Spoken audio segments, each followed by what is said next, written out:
जय हिंद साथियों, यूपीएससी हिंदी के इस ऑनलाइन प्लेटफॉर्म पे मैं अवनीश सिंह आप सभी का स्वागत करता हूं। तो आज हम देखेंगे अपना नया टेस्ट। पिछले वाले में कुछ क्वेश्चंस रह गए थे, उनको अगले में हम लोग कभी कवर कर लेंगे, ठीक ना। तो आइए देखते हैं इनको कि निम्नलिखित में से कौन एक अध्यक्षात्मक शासन प्रणाली का आधारभूत तत्व नहीं है, यानी कि प्रेसिडेंशियल फॉर्म ऑफ गवर्नमेंट का आधारभूत तत्व नहीं है। देखिए हमारा विकल्प है पहला rigidity of the constitution, single executive, supremacy of the legislature या residuary power with the state, residuary power of the state, इन चारों में से कौन सा जो है अध्यक्षात्मक शासन प्रणाली का तत्व है, बताइए। तो इसमें जो हमारा विकल्प है बी, एकल कार्यपालिका, एकल कार्यपालिका, सिंगल एग्जीक्यूटिव अध्यक्षात्मक शासन प्रणाली का आधारभूत तत्व है एकल नागरिक कार्यपालिका। इसमें सत्ता जो होती है वो सेंट्रलाइज्ड होती है, क्या होती है, केंद्रीकृत होती है, यानी जो केंद्र होता है उसके पास बहुत ज्यादा शक्ति होती है, ठीक। दूसरा है, देखिए अगर मैं इंग्लिश में पढ़ूं तो हिंदी वाले तब तक अपने विकल्प को देख लिया करें, अगर मैं हिंदी में पढ़ता हूं तो तब तक इंग्लिश वाले अपने विकल्प को देख लिया करें, ठीक। आप इसको एक टेस्ट की तरह से लगाइए, टेस्ट की तरह से लगाइए, ठीक ना। ये नहीं कि मैं पढ़ाता जा रहा हूं, आप वीडियो बस देखते जा रहे हैं। जैसे मैंने पढ़ा अध्यक्षात्मक शासन प्रणाली की विशेषता है, अगला प्रश्न एक और है कि अध्यक्षात्मक शासन प्रणाली की क्या क्या विशेषताएं हैं। तो अब आप ABCD जल्दी जल्दी देखते जाइए, हो सकता है मैं थोड़ा धीरे धीरे पढ़ूं। तो पहला है कार्यकारिणी का प्रमुख कौन होता है, राष्ट्रपति, सही है। राष्ट्रपति अपने मंत्रिपरिषद का चयन स्वयं करता है, सही बात है। राष्ट्रपति विधायिका को भंग नहीं कर सकता है, यानी कि सभी तथ्य जो हैं ABC सही हैं, यानी कि विकल्प हमारा क्या हो जाएगा, डी हो जाएगा। विकल्प क्या हो जाएगा, डी हो जाएगा। अगला हमारा प्रश्न है, भारत एक गणतंत्र है, भारत एक गणतंत्र है, इसका अर्थ क्या है, India is a republic. Republic का मतलब क्या होता है, देखिए आप थोड़ा सा समय देता हूं आप लोगों को, देखिए उत्तर क्या है, यानी कि भारत में वंशानुगत शासन नहीं है, there is no hereditary system of government in India, ठीक। यानी कि वंश परंपरागत कोई शासन नहीं है, यानी कि ये नहीं कि राजा का बेटा राजा होगा, ऐसा नहीं है। वो एक बोलते हैं ना चैनल पर, राजा का बेटा राजा नहीं होगा, अब कोई भी राजा हो सकता है। गणतंत्र का आशय यह है कि राष्ट्र का प्रधान जो है वो निर्वाचित होगा, प्रत्यक्ष या अप्रत्यक्ष रूप से, पर वो निर्वाचित होगा, उसका जो शासन है वंशानुगत नहीं होगा। तो भारत में राष्ट्र के प्रधान कौन है, राष्ट्रपति हैं। और सरकार के प्रधान कौन है, सरकार के प्रधान कौन है, आप लोग बताइए। भारतीय संविधान कैसा है, कठोर है, लचीला है यानी कि रिजिड है, फ्लेक्सिबल है, पार्शियली रिजिड है, पार्शियली फ्लेक्सिबल, या neither rigid nor flexible, neither rigid nor flexible, क्या है,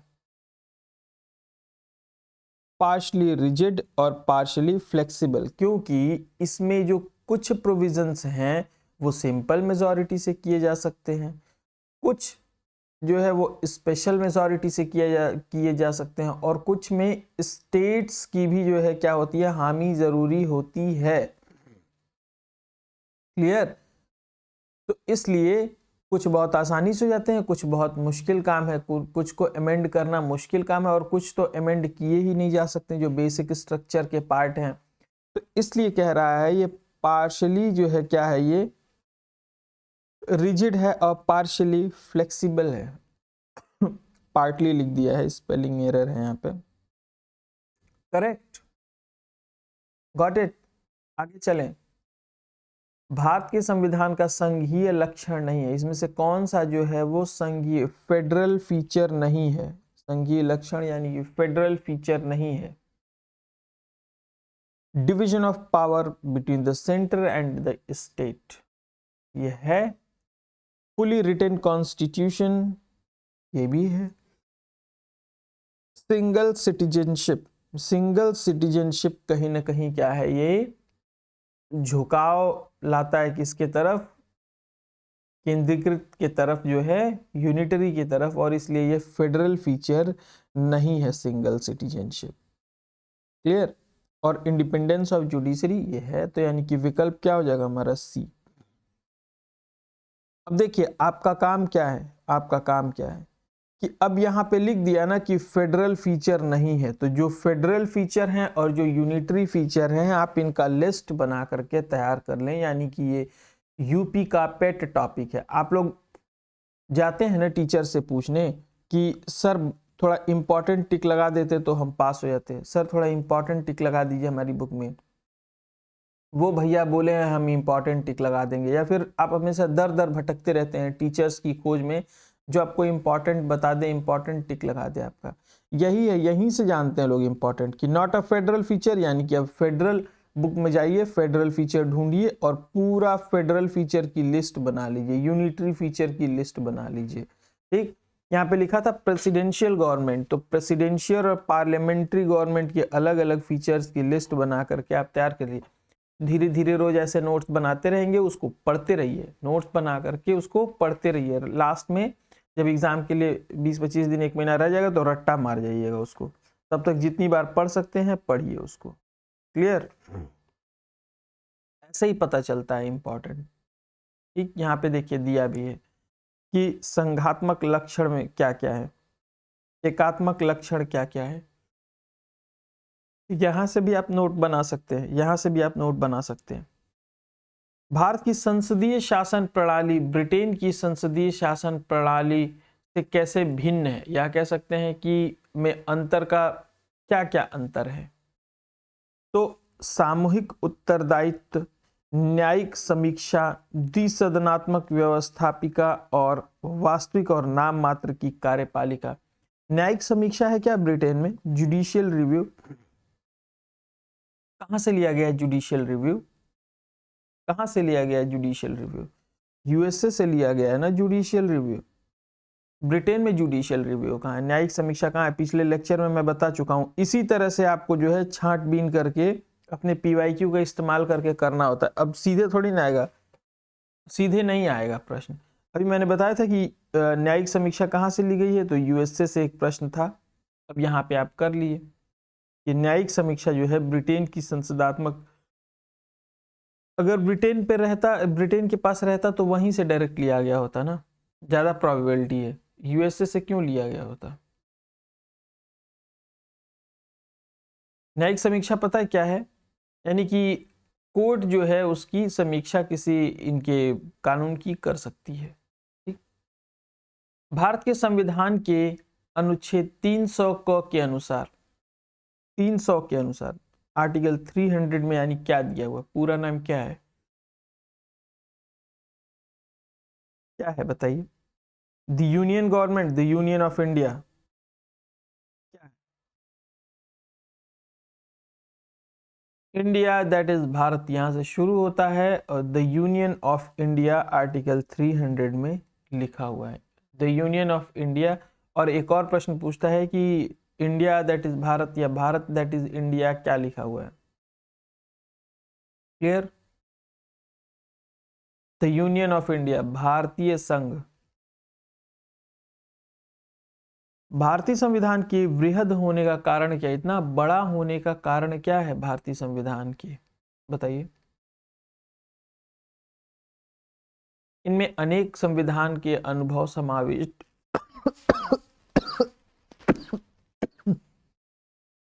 किए गए हैं। इसमें विस्तृत प्रशासकीय प्रावधान है। यह एक बड़े देश के शासन से संबंधित संघ और राज्य दोनों का संविधान है। ये दोनों हो सकता है, ए और डी दोनों हो सकता है इसमें। बहुत गृहीत संविधान इसको बोलते हैं, इसलिए भी बड़ा है। और संघ और राज्य सरकार दोनों का कानून है ये, इसलिए भी ये क्या है, बड़ा है। सबसे विस्तृत होने का कारण एक नहीं है बल्कि कई कारण हैं। ठीक, तो इसलिए एक विकल्प का चयन यहाँ पर नहीं किया जा सकता। किसने कहा था भारत अर्ध संघात्मक राज्य है? इसको इंग्लिश में लिखते, ये देखिए ये प्रश्न जो है, ये प्रश्न इस बार रिपीट किया गया था, ये प्रश्न इस बार रिपीट किया गया था, एग्जाम में था ये। कितने लोग कर पाए थे, कितने लोग कर पाए थे? जिसको लिखता है क्वेसी, तो क्यू क्वेसी केसी, क्वेसी, देखिए यहाँ लिखा है ना क्वेसी केसी, क्वेसी और केसी नाम एक जैसा नहीं मिल रहा है, तो क्वेसी फेडरल किसने दिया? केसी वियर ने दिया। किन्होंने दिया? केसी वियर ने दिया था। देखिए ये है, ये पीडीएफ आपको जो है टेलीग्राम चैनल पे मिल जाएगी, आप यहाँ से भी नोट्स बना सकते हैं। ठीक, डन। जिससे यहाँ पे जब कुछ अलग मिलता है तो मैं बता देता हूँ। अब ये भारतीय संविधान की प्रकृति संघात्मक है या एकात्मक, इसके संबंध में विद्वानों में मतभेद है। कुछ विद्वान ये मानते हैं, कुछ विद्वान ये मानते हैं। जी ऑस्टिन के अनुसार परिसंघीय संविधान है, जबकि केसी वियर के अनुसार भारत का अर्धसंघीय। इतना मतलब फालतू का नहीं पढ़ना है, ठीक है।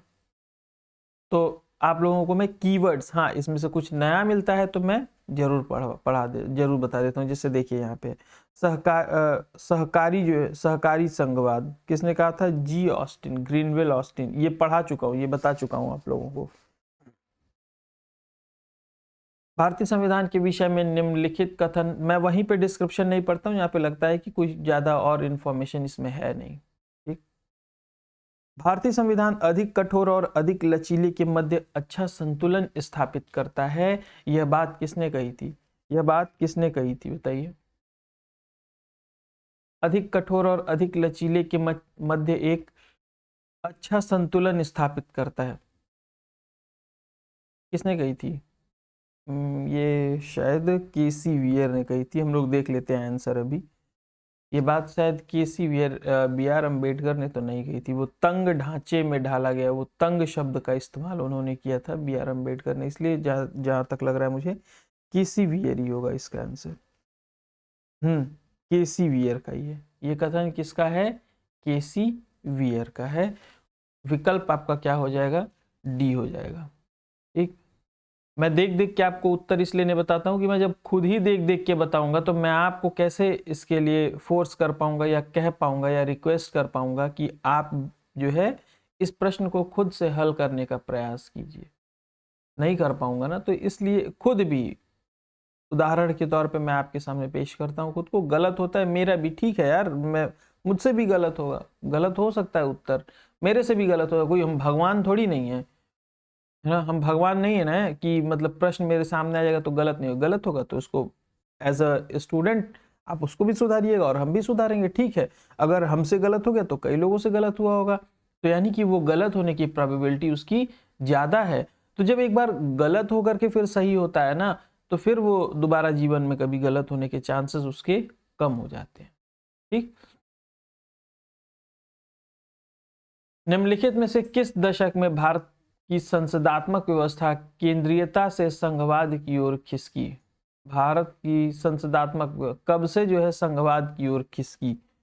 ये प्रश्न थोड़ा जो है उटपटांग है, कब से खिसकी है?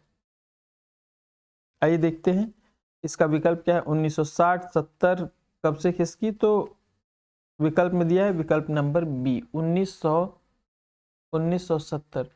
यद्यपि 1960 के दशक से ही देश के विभिन्न राज्यों में विपक्ष का उभार होने लगता है और कुछ राज्य कांग्रेस के हाथ से निकल गए थे, परंतु वास्तव में भारत में संसदात्मक व्यवस्था केंद्रीयता से संघवाद की ओर 1970 में खिसकी, जब बहुत से राज्यों में कांग्रेस पार्टी की बहुमत, यानी कई दलों का क्या हो गया? विकास हो गया और फिर राज्यों को शक्ति मतलब सही अर्थों में राज्यों की शक्ति के लिए डिमांड करने लगे और इस तरह से क्या हुआ? देश में संघात्मक शासन जो है, और क्या हुआ? केंद्रीयता से संघवाद की ओर चीजें खिसकी। जब एक ही पार्टी रूल करेगी तो वो थोड़ा सा शक्ति अपने पास ज्यादा रखेगी। संविधान को संघात्मकता के तंग ढांचे में नहीं ढाला गया। अभी मैंने बताया था ये तंग शब्द का इस्तेमाल किसने किया है? तंग शब्द का इस्तेमाल किसने किया है? B.R. अम्बेडकर ने, भीमराव अम्बेडकर, डॉक्टर भीमराव अम्बेडकर ने किया है। देखिए, गणतंत्री अवधारणा के संबंध में कौन सा एक सत्य नहीं है? रिपब्लिक को लेकर के सत्य नहीं है। अभी हम ऊपर भी पढ़े थे इससे रिलेटेड क्वेश्चन, यह राज्य जिसमें जनता सर्वोच्च हो, क्या ये सही नहीं है? ऐसे कैसे हो सकता है? सर्वोच्च शक्ति प्रधान निर्वाचित प्रधान में निहित हो।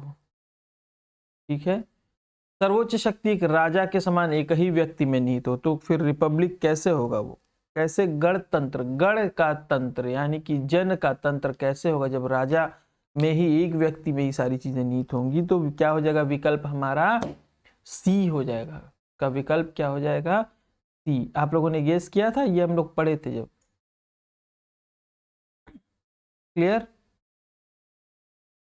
भारत के प्रथम अनुच्छेद में, भारत के संविधान के प्रथम अनुच्छेद के अनुसार क्या है? भारत क्या है? भारत क्या है? अभी हम जब ऊपर बता रहे थे क्वेश्चन, तो वहां पे ये वर्ड भी मैंने बताया था, या फिर यही रिपीट हुआ था। यूनियन ऑफ स्टेट्स है, राज्यों का संघ है। ठीक, union of states, federation of state बोल सकते हैं आप। यूनियन शब्द का इस्तेमाल जो है नहीं किया जाता है। ठीक, चलिए, नए राज्यों के गठन की शक्ति किसमें निहित है? मंत्रिपरिषद नए राज्य का गठन कर देगी? हाँ, राष्ट्रपति कर देंगे? राज्य पुनर्गठन आयोग करेगा? बताइए, राज्य पुनर्गठन आयोग करेगा नए राज्य का गठन की संसद? संसद में ये शक्ति है। नए राज्य के गठन की शक्ति किसमें है? संसद में है। अनुच्छेद 3 क्या कहता है? नए राज्यों के निर्माण, उनके क्षेत्रों, सीमाओं और नाम में परिवर्तन, जबकि भारतीय संघ में नए राज्यों के प्रवेश की स्थापना की शक्ति संसद को मिली हुई है अनुच्छेद 2 के तहत। और उसमें भी अनुच्छेद, अच्छा, अनुच्छेद 2 और 3 में अंतर क्या है? 2 और 3 में अंतर क्या है? 2 में आप ऐसे समझ लीजिए कि बाहर के क्षेत्र को भारतीय उसमें शामिल किया जाएगा, बाहर के क्षेत्र को। और इसमें जो अनुच्छेद 3 में भारत के अंदर के ही क्षेत्र में उनके नाम, क्षेत्रों, उनकी सीमाओं में आगे पीछे कुछ, जैसे छत्तीसगढ़ को जब एमपी से बांटा गया होगा तो किस आर्टिकल के तहत बांटा गया होगा? अनुच्छेद 2 या 3? 3 के तहत बांटा गया होगा। ठीक ना, 3 के तहत अलग किया होगा, उनकी सीमाओं में परिवर्तन कर दिया गया कि अब ये सीमा इनकी, ये सीमा उनके, क्षेत्रों में परिवर्तन किया गया। ठीक, जैसे अभी जो क्या कहते हैं, जम्मू में जो हुआ है वो, है, तो वो सब आर्टिकल 2, आर्टिकल 3 में होगा। 2 में भारत से को जब बाहर से कोई जगह मिली और उसको भारत, इंडिया में शामिल करना होगा, तो अनुच्छेद 2। क्लियर? ये बहुत परेशान करता है आर्टिकल 2 और 3, इसको ध्यान रखिएगा, इसको लिख लीजिए कहीं। नए राज्य के निर्माण के लिए संवैधानिक उपबंध नहीं है। क्या नहीं है? किसी राज्य क्षेत्र को बढ़ाकर, किसी राज्य क्षेत्र को घटाकर, किसी राज्य के नाम में परिवर्तन करके एक राज्य संघ राज्य को शामिल कर सकेगा। ऐसा कैसे हो सकता है कि स्टेट जो है यूनियन टेरिटरी को खुद में शामिल कर लेगा अपने आप? ऐसे कैसे हो जाएगा? इतनी तो पावर ही नहीं है स्टेट के पास जो है। तो देखते हैं क्या है, article number D, article number, option number D, option number D. Bharat में कितने राज्य एवं संघीय प्रदेश हैं? कितने राज्य और संघीय प्रदेश हैं? ये जो है अभी के हिसाब से इसमें कोई नहीं सही है। ठीक ना, अभी के हिसाब से इसमें कोई नहीं सही है। 28 और 8 है। ठीक ना,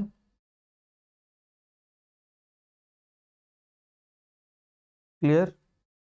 सॉरी, ये 2 बने थे ना, बाद में 2 स्टेट्स को, 2 यूटीज को एक कर दिया गया और एक स्टेट को अलग किया गया है। जम्मू कश्मीर में फिर वो 2 यूटी बनाए गए, लद्दाख और वो, और एक दमन दीव दादरा नगर हवेली को एक किया गया। तो ये क्या हो गए हैं 28 और 9 यूटीज, 28 स्टेट्स एंड 9 यूटीज। देखिए यहाँ पे दिया हुआ है दादरा नगर हवेली और दमन दीव को क्या किया गया था, एक किया गया था, ठीक। और जम्मू कश्मीर तथा लद्दाख को 2 संघ राज्य क्षेत्र घोषित किया गया था। तो अब टोटल कितने हैं, टोटल कितने 28 स्टेट्स एंड 9 यूटीज। तेलंगाना राज्य बनाए जाने के बाद भारत में राज्यों की संख्या, अब जो एक बार मैं बता दिया इस तरह के क्वेश्चंस। कौन संघ राज्य क्षेत्र नहीं है इसमें से, कौन संघ राज्य क्षेत्र नहीं है इसमें से, इनमें से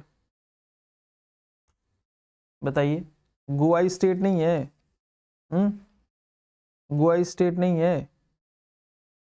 तो किस संविधान संशोधन द्वारा दिल्ली को राष्ट्रीय राजधानी क्षेत्र का दर्जा दिया गया। ये सब तो क्वेश्चन ऐसे, अगर ये गलत हो गया ना तो आप पक्का एग्जाम से बाहर हो जाएंगे, क्योंकि ये सब क्वेश्चन जो सीरियस स्टूडेंट है वो कभी गलत ही नहीं करते। 69th amendment act, 69th amendment act 69वां संविधान संशोधन कब किया गया था ये संशोधन, 1991 में। सिक्किम को भारत का एक राज्य बनाया गया कब, कौन से संविधान संशोधन के तहत। कभी कभी यहाँ पे 36 यूज करे, 36वां दे देता है 36, तो अगर वो भी रहेगा तो भी आप सही मार दीजिएगा, ठीक। और 35 है तो 35 को सही मार दीजिएगा, correct. 35th amendment act, 35th amendment act, 35th amendment act 1974 के तहत क्या किया गया था, इसको एसोसिएट स्टेट बनाया गया था। लेकिन अब देखिए यहाँ पे कुछ नया इन्फॉर्मेशन मिला तो यहाँ पे मैं आपको बता दूंगा, यहाँ पे मैं पढ़ा दूंगा, लेकिन अगर सेम इन्फॉर्मेशन अगर ज़्यादा दी हुई है, जरूरी नहीं है, तो उसको छोड़ा जा सकता है। और 36वें संविधान संशोधन 1975 द्वारा सिक्किम को क्या किया गया था, 22वें राज्य के पूर्ण राज्य के तौर पर इसको दर्जा, पूर्ण राज्य का दर्जा दिया गया था। नागरिकता किसमें है, अब ये देखिए नागरिकता किसमें है ये पूछ लिया, तो सारे भाग याद कर जाओ ना यार, भाग 1 से लेकर के भाग 22 तक सारे भाग याद कर जाओ, ठीक। सारे भाग याद कर जाओ लाइन से, सारे भाग और अनुसूचियां। यहाँ पे ध्यान से अगर नहीं पढ़ोगे तो फिर टीचर के पीछे पीछे घूमते रहो, सारी इंपॉर्टेंट मार्क आप खुद जाके बुक में मार्क कर लीजिए ना, भाग और अनुसूची दोनों इंपॉर्टेंट, प्रिपेयर फुल लिस्ट, ठीक। तो नागरिकता किसमें है, किसमें है बताइए, भाग 2 में है, भाग 2 है, ये रोमन में ऐसे लिखा हुआ है, ये भाग 2 में है, ठीक। ये 11 नहीं लिखा हुआ है, 2 लिखा हुआ है, पार्ट 2, ठीक, पार्ट 2, करेक्ट। पार्ट 3 में क्या है, फंडामेंटल राइट है। पार्ट 4 में क्या है, फंडामेंटल ड्यूटी है। पार्ट 4 में क्या है, पार्ट 4 में डीपीएसपी है। पार्ट 4A में फंडामेंटल ड्यूटी, ऐसे ही 5, 6, 8, 9, 10, 11 पूरा 22 तक आप क्या करें, याद कर जाए। 13 में क्या है, ट्रेड, कॉमर्स एंड इंटरकोर्स, तो ऐसे क्या करें आप सभी याद कर जाएं। 18 में क्या है, इमरजेंसी है। कुछ कुछ मैं बता दे रहा हूँ, याद मुझे एकदम सारे लाइन से हैं, आप भी याद कर लीजिए, इसमें कोई बहुत बड़ी बात नहीं, मुझे याद है तो सभी को याद होंगे, ये जो जितने सीरियस एस्पिरेंट हैं सभी को याद होंगे। भारत में कौन सी नागरिकता है, भारत में कौन सी नागरिकता है, एकल नागरिकता, दोहरी नागरिकता सुने कि हम गोवा के क्या हैं, गोवा के नागरिक हैं, हम भारत के नागरिक हैं सिर्फ बोला जाता है। वह राज्य जिसका गठन 1948 में हुआ था, निम्नलिखित में से किस राज्य का गठन जो है 1948 में हुआ था, किसका गठन जो है 1948 में हुआ था, ये क्या, ये तो मैं नहीं पढ़ा हूँ। एक कोड बनाए थे हम, वो वहां से आंध्र प्रदेश से लेकर के, आंध्र प्रदेश से लेकर के आगोनहाही में मत्रिसी गोवामी, देखते हैं इसका क्या दिया है।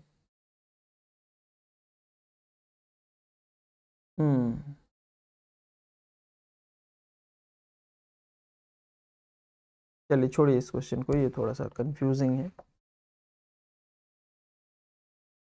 भाषा के आधार पर राज्यों के गठन हेतु राज्य पुनर्गठन आयोग की स्थापना कब की गई थी? भाषा के आधार पर राज्यों के गठन हेतु राज्य पुनर्गठन आयोग की स्थापना कब की गई थी?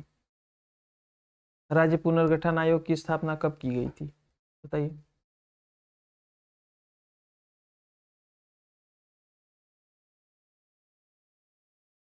राज्य पुनर्गठन आयोग की स्थापना की 1956 में। 1953 में सबसे पहले किया गया था, लेकिन 1956 भी आप क्या कर सकते हैं, विकल्प में मार सकते हैं, यहाँ पे स्टार दे दे, लेकिन 1956 में भी आप क्या कर सकते हैं, मार सकते हैं।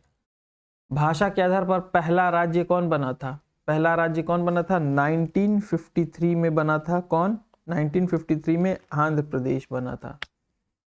1953 में आंध्र प्रदेश बना था।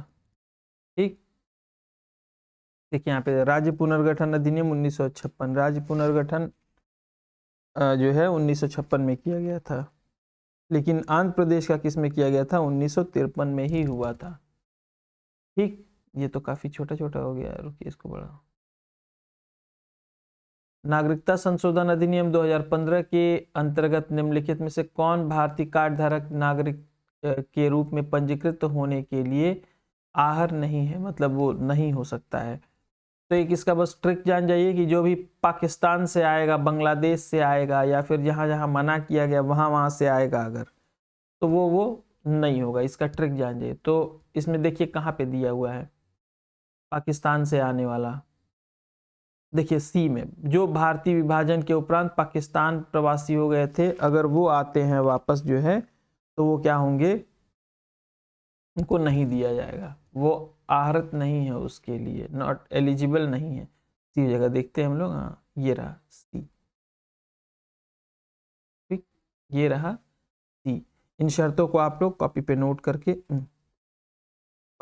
करके याद कर सकते हैं, या यहीं पे पढ़ सकते हैं। ठीक, देखिए यहाँ पे दिए पाकिस्तान, बांग्लादेश या अन्य देश यहाँ पर केंद्र द्वारा मतलब इस तरह के देशों में जिनकी लिस्टिंग की गई है। किन व्यक्ति में मूल अधिकारों को हमारे लोगों के लिए एक प्रतिज्ञा और सभ्य विश्व के साथ समझौता कहा था? किसने कहा था ऐसा? किसने कहा था, बताइए किसने कहा था? पंडित जवाहरलाल नेहरू, भीमराव अंबेडकर, डॉक्टर राजेंद्र प्रसाद या S Radhakrishnan? Doctor S Radhakrishnan. जो जो आप लोगों का गलत होता है वो उसको तो पक्का नोट कीजिए कॉपी में, उसको पक्का नोट कीजिए, तक अगर एग्जाम में आ गया तो वहां भी गलत हो जाएगा वो। क्लियर? नागरिकता के अर्जन हेतु शर्तों को कौन बनाता है? कौन बनाता है बताइए? Election commission, president, parliament and state legislature both, या फिर पार्लियामेंट? पार्लियामेंट बनाएगा, संसद बनाएगा। नागरिकता के लिए कानून संसद बनाएगा। एकल नागरिकता है, ये यूनिटरी फीचर भी है। मौलिक अधिकार कभी निलंबित नहीं किए जा सकते, ऐसा है क्या? कभी निलंबित नहीं किए जा सकते, ऐसे कैसे हो सकता है कि कभी निलंबित नहीं किए जा सकते? Can be suspended by the interaction of prime minister, मतलब इसमें से पूछ रहा है कि कौन सा सही है, कौन सा सही है बताइए, क्योंकि दो तीन गलत हो जा रहे हैं, तो फिर वो सही वाला ही पूछा होगा, कुछ टाइपिंग एरर। इसमें से कौन सा सही है? राष्ट्रपति की इच्छा पर निलंबित कर दिया, राष्ट्रपति की इच्छा तो निलंबित कर देंगे वो, या प्रधानमंत्री बोल देंगे तो निलंबित कर देंगे वो, सस्पेंड कर देंगे वो? नहीं, आपातकालीन स्थिति में निलंबित किया, हाँ यहाँ पे किए जा सकते हैं, 20-21 को छोड़ करके निलंबित किए जा सकते हैं। तो ये हो गया आपका सही उत्तर। तीसरा, मौलिक अधिकार नैसर्गिक और अप्रतिदेय अधिकार हैं जो राज्य कृत्य के विरुद्ध एक गारंटी के रूप में है। इन्हें केवल आपातकालीन स्थिति में ही निलंबित किया जा सकता है। अनुच्छेद 358 और 359 में आपात की उद्घोषणा के प्रवर्तन की स्थिति में मूल अधिकारों को निलंबन संबंधी प्रावधानों का वर्णन किया गया है। तो ये रहे आपके आज के 30 प्रश्न। इनमें से आपके जो जो गलत हुए होंगे, आपका काम क्या है कि उनको एक नोट्स कॉपी साथ में रखें आप अपने साइड में। जो जो गलत हुए उनको आप नोट करते जाएं, और अभी बस क्या करें, आप उनको पढ़ते जाएं, लास्ट में क्या होगा, रटने का वो जो है काम आएगा, और तब जब एग्जाम में आएगा तो उसकी गलत होने की प्रोबेबिलिटी 0 हो जाएगी एकदम से। और इस तरह के प्रश्न ही आपको क्या करते हैं, जो गलत कर करके आप सही किए रहते हैं, वो फाइनली जाकर के आपको एग्जाम में सिलेक्शन दिलाते हैं। जय हिंद।